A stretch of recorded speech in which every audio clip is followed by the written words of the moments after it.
Darren Lehman made a bold bid for selection in the one-day internationals with an unbeaten 84.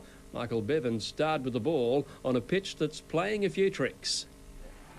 Green and gold against gold and green, a game not too many were keen to play, but spiced by the selectors' youth policy and Australia's early struggle in the World Series Cup. Test players in the A team looking on as the game started with injury. Mark Waugh's right hand needing treatment. Adam Dale's use of the overcast conditions too good for Campbell. Oh yes, that's out, caught behind, that's good bowling. Slater with a point to prove, but only making 25. That's gone whistling off the meat of the bat. Bickle deceiving his Queensland teammate Stuart Law out for a duck. In the air, like that, that's the end of that. Greg Blewett began majestically, but Harvey parried with a swinging Yorker.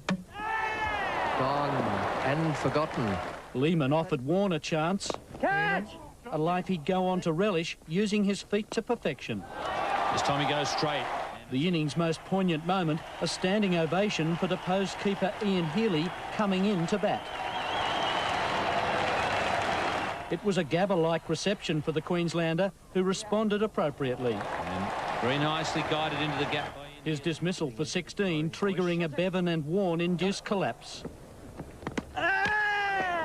Beautiful. Darren Lehman left high and dry on 84, but also making his mark, yet again putting his name on the shortlist. Dyson has whacked this one will be 6, and it's a biggie. The action in sports tonight with Bill Woods. I'm Tracy Spicer. Good night.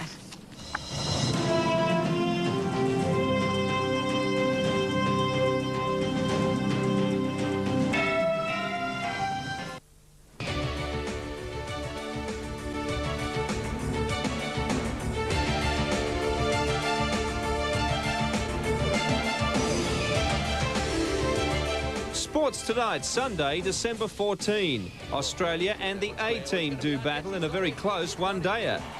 We've got it all on Sports Tonight. Hello, I'm Bill Woods. Also tonight, Darren does Hong Kong with a little help from Bart. Guillermo does it with a smile.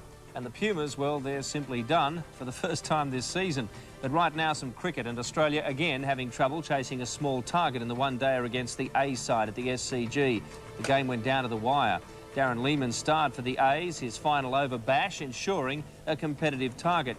But again, Australia lost momentum in the middle overs before winning by 3 wickets.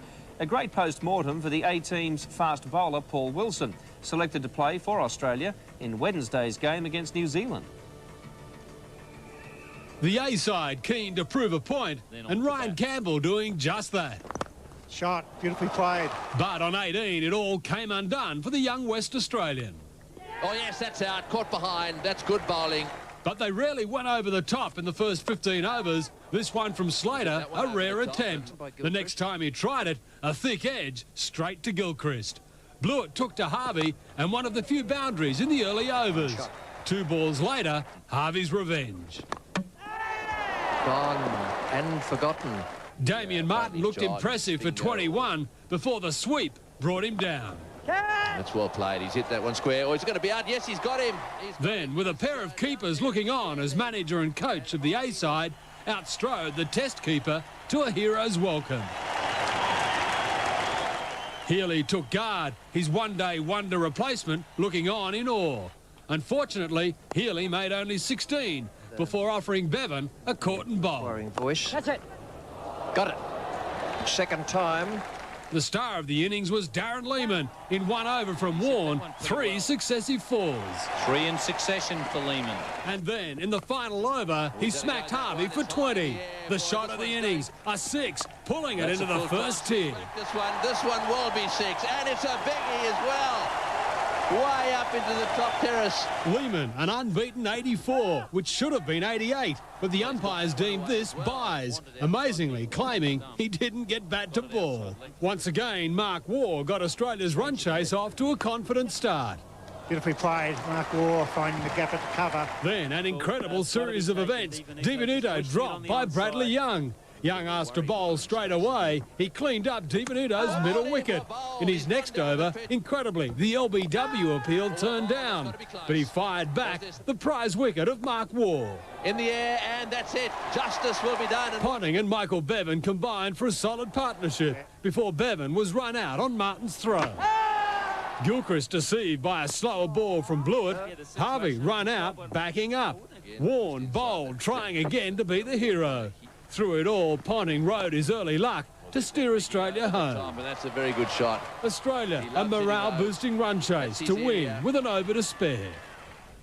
Australia was always going to win that match. Well, one of them anyway. However, both captains feel the game achieved very little. I think if they're in the proper competition playing all games, that's fair enough, but a one-off game, I can't see any value in that.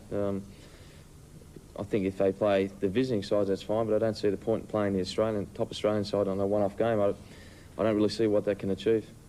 One-off games, it's very hard, you know. You go out there, you get a duck and, you know, none for 50, everyone walks away thinking you can't play. You know, that's the shame about it. I found it just as I walked off the ground tonight, so it's you guys are the first ones that have told me, so... Shocked, surprised? Yeah, very shocked, yeah. I certainly didn't think I'd get picked at this stage. Obviously I was up around the mark, but I certainly didn't think I'd be a chance until after Christmas. For 192.